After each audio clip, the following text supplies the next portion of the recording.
రాజానగరం నియోజకవర్గం కోరుకొండ స్థానిక మోతీ మసీదులో శనివారం ఉదయం ముస్లిం సోదరులందరూ రంజాన్ పండుగను అంగరంగ వైభవంగా జరుపుకున్నారు. నెల రోజుల పాటు కఠోరంగా జరిగిన ఉపవాస దీక్షలు శుక్రవారం రాత్రి నెలవంక దర్శనంతో ముగిశాయి. అనంతరం శనివారం ముస్లిం సోదరులంతా రంజాన్ పండుగను ఘనంగా జరుపుకున్నారు. ఈ సందర్భంగా మసీద్ గురువు సయ్యద్ ఇస్మాయిల్ ముస్లింలందరి చేత ఈద్ ఉల్ ఫితర్ నమాజ్ చదివించారు. నమాజ్ అనంతరం ఒకరినొకరు ఆలింగనం చేసుకుని ఈద్ ముబారక్ చెప్పుకున్నారు. ఈ సందర్భంగా పేదలకు పిత్రదానం, మిఠాయిలు, సేమియాలు పంచారు. ఈ కార్యక్రమంలో కమిటీ మెంబర్లు, అధ్యక్షులు షేక్ బాషా, సుభాన్ సాహెబ్, ఇర్ఫాన్, మొహిద్దీన్, మాజీ వక్ఫ్ బోర్డు సభ్యులు బిజిలాని, నవీన్, ఇబ్రహీం, బాషా, సిలార్, బాబీ తదితర ముస్లిం సోదరులు, మత పెద్దలు, మైనారిటీ నాయకులు పెద్ద సంఖ్యలో పాల్గొన్నారు. అస్సలాము అలైకుం వరహ్మతుల్లాహి వబరకాతు. అల్హమ్దులిల్లాహి కఫా వస్సలాతు వస్సలాము అలా ఇబాదిహిల్లదీన అస్తఫా అమ్మాబాద్. ఏదైతే మనం కోరుకొండ మోతీ మస్జిద్ దగ్గర జమా అయ్యామో ఇది ఈద్ ఉల్ ఫితర్.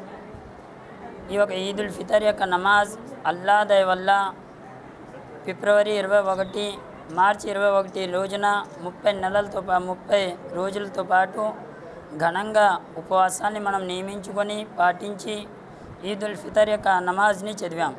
ఇది అల్లాహ్ తబారక్ వ తఆలా యొక్క దయ వల్లే ఎంతోమంది పేదరికంలో ఉన్న వాళ్ళకి సహాయం చేయడం జరిగింది. ఎంతోమంది ఇబ్బందులు పడే వాళ్ళ గురించి ప్రార్థనలు చేయడం కూడా జరిగింది. అదేవిధంగా అల్లాహ్ తబారక్ వ తఆలా ఈ యొక్క మహోన్నతమైన యొక్క నెలలో మనకి 1000 నెలల కన్నా ఘనమైన యొక్క రాత్రుల్ని కూడా మనకి దాచి ఉంచడం జరిగింది. ఆ యొక్క రాత్రులలో కూడా మన యొక్క ముస్లిం సహోదరులు అదేవిధంగా ఇహలోకంలో ఉన్న ప్రతి ఒక్క మానవులందరి గురించి ఈ యొక్క రంజాన్ యొక్క మహోన్నతమైన యొక్క నెలలో ప్రార్థనలు చేయడం జరిగింది. ఈ ఒక నెల ఏమిటి అంటే ఎదుటి వాళ్ళ యొక్క ఆకలి యొక్క బాధల్ని అర్థం చేసుకునే ఒక నెల. ఈ ఒక నెల ఎదుటి వాళ్ళ యొక్క పేదరికాన్ని అర్థం చేసుకునే ఒక నెల. ఈ ఒక నెలలో ఖురాన్ గ్రంథాన్ని అల్లాహ్ తాలా మానవుల గురించి మొత్తం ప్రళయకాలం వచ్చేంత వరకు మానవుల గురించి ఈ యొక్క ఖురాన్ని అల్లాహ్ రబ్బుల్ ఇజ్జత్ అవతరింపజేయడం జరిగింది.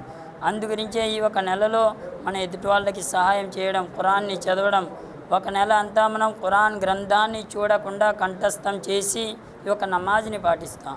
ఈ యొక్క నమాజ్ని పాటించడం వల్ల మనం చేసే ప్రతి ఒక్క ప్రార్థనని అల్లాహ్ తబారక్ వ తఆలా తప్పనిసరిగా అంగీకరిస్తాడు. అదేవిధంగా ఏదైతే మనం ఈద్ ఉల్ ఫితర్ రోజున ఏదైతే మనం జమా అయ్యామో ఈ యొక్క జమా అవ్వడం కూడా అల్లాహ్ వైపు నుండి చాలా కారుణ్యానికి సంబంధించిన యొక్క రోజు. మరి ఈ ఒక నెల మన